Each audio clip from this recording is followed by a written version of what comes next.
Assalamualaikum warahmatullahi wabarakatuh. Perkenalkan, nama saya Nasihatun Nadifa, NIM E 2019-259, Prodi Ekonomi Syariah, Fakultas Ekonomi dan Bisnis Islam.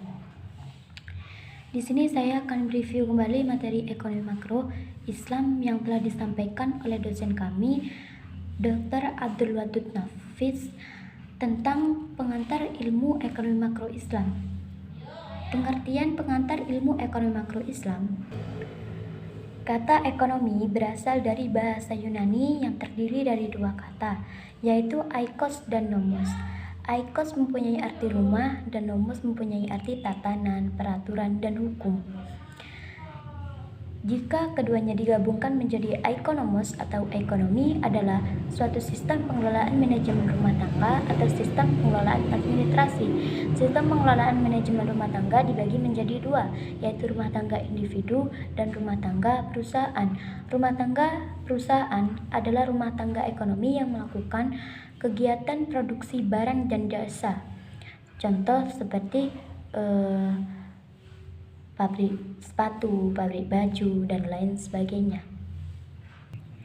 Definisi ekonomi menurut salah satu ilmuwan yaitu Adam Smith adalah sebuah cabang ilmu yang membahas dan mempelajari tentang tingkah laku manusia dalam usahanya untuk mengalokasikan atau mengelola segala sumber daya yang memiliki batasan penggunaan untuk mencapai sebuah tujuan tertentu. Ilmu ekonomi dibagi menjadi tiga.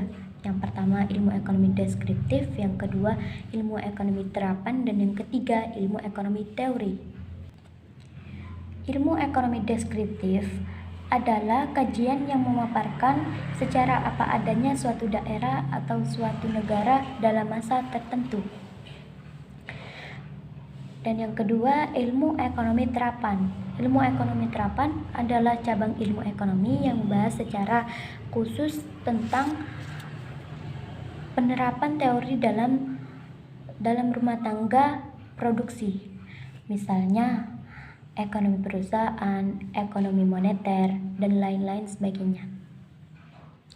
Dan yang ketiga, ilmu ekonomi teori adalah gejala-gejala yang timbul sebagai akibat perbuatan manusia dalam usaha meningkatkan kesejahteraan masyarakat.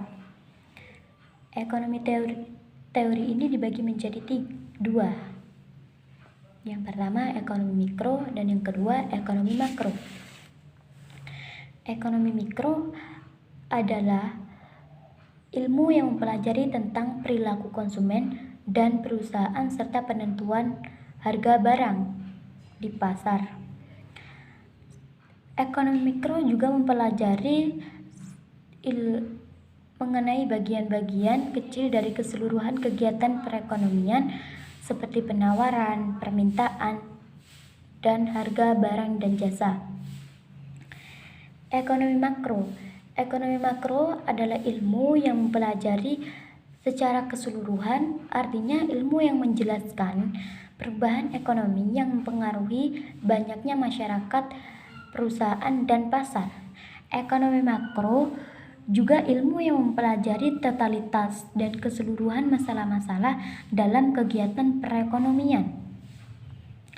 Mungkin hanya ini saja yang bisa saya sampaikan. Apabila ada salah-salah kata, saya mohon maaf. Akhirul kalam, wabillahi taufik wal hidayah. Wassalamualaikum warahmatullahi wabarakatuh.